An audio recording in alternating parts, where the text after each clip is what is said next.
Well, welcome back to Simple Truth, where we try to pull out some simple truths out of the story of David is where we are right now. Been there for a very long time.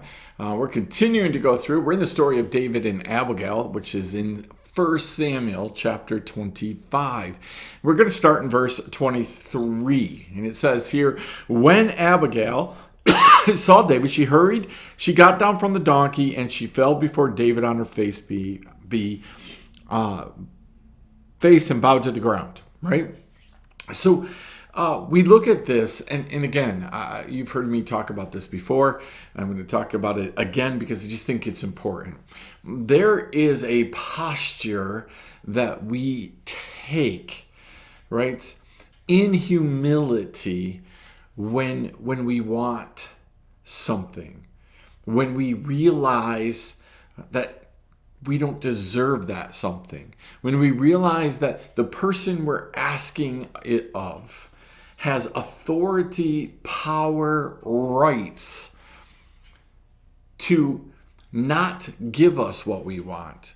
Maybe actuality is that they shouldn't give us what we want. When we've hurt somebody, the problem in life today is that we don't take this posture. You and I, we don't take this posture, at least here in the States. I'm not sure about those who are listening online overseas. Maybe you could teach me, and I would love to learn about that.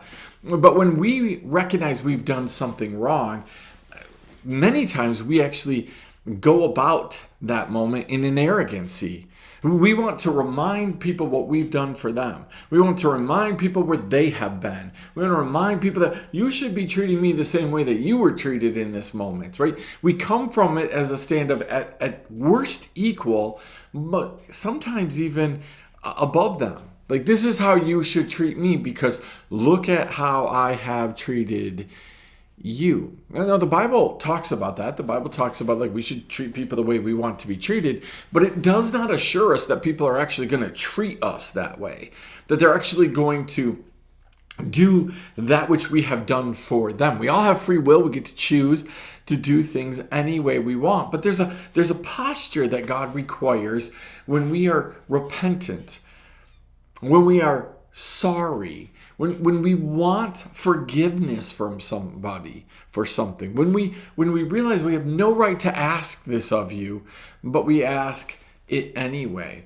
There's a lot of hurt done in ministry, a lot of hurt done in churches, because we ask with an expectancy that, hey, I know that I probably shouldn't ask this of you, or I don't have any right to ask this of you, but I'm going to ask it anyway. And then when we get a no, we get hurt and frustrated and all of these things.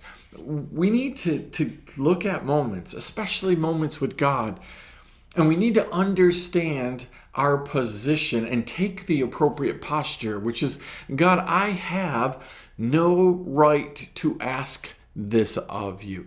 Now, I get there's going to be people out there going, nope, as a son of God, right, as an heir, with Jesus, a co-heir with Jesus, no, you have the right. You need to boldly go in and you need to ask for those things. Yeah, well, that's true.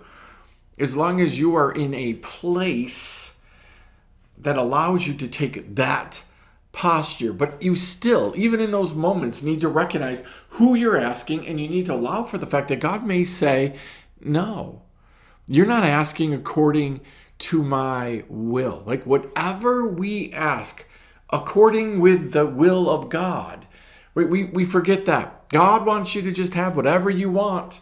God wants you to have whatever you will, right? He's just going to put his stamp of approval on things. That's not biblical in nature. And anybody who's telling you that is simply giving you a false form of Jesus, a false religion.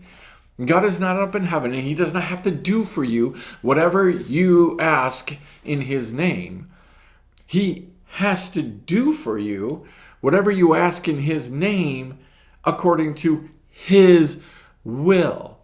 So it might be his will that you get a new car, but it might not be in this moment, and it might not be the one that you want, and it might not be from the dealership that you want. He may want you to come over here and get one from somebody else because he's going to work all things out.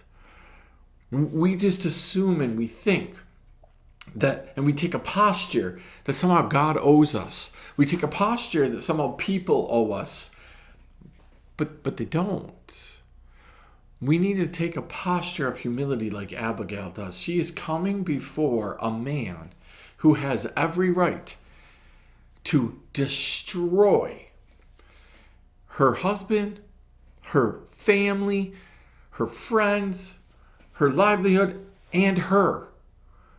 She is coming before a man who has the right to throw a rock. She is going to ask him to not throw that rock. That takes a very special posture. So here's my simple truth. Do you enter moments with the right posture? The right attitude. The posture comes with the right attitude. You can kneel before somebody and be as defiant as possible. They can force you to kneel before them.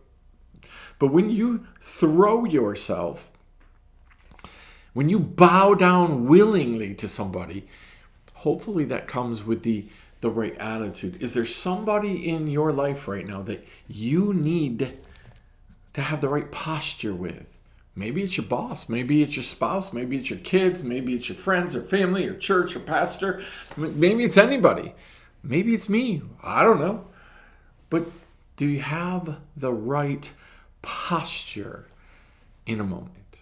Chew on that. We'll see you next time right here. Simple Truth.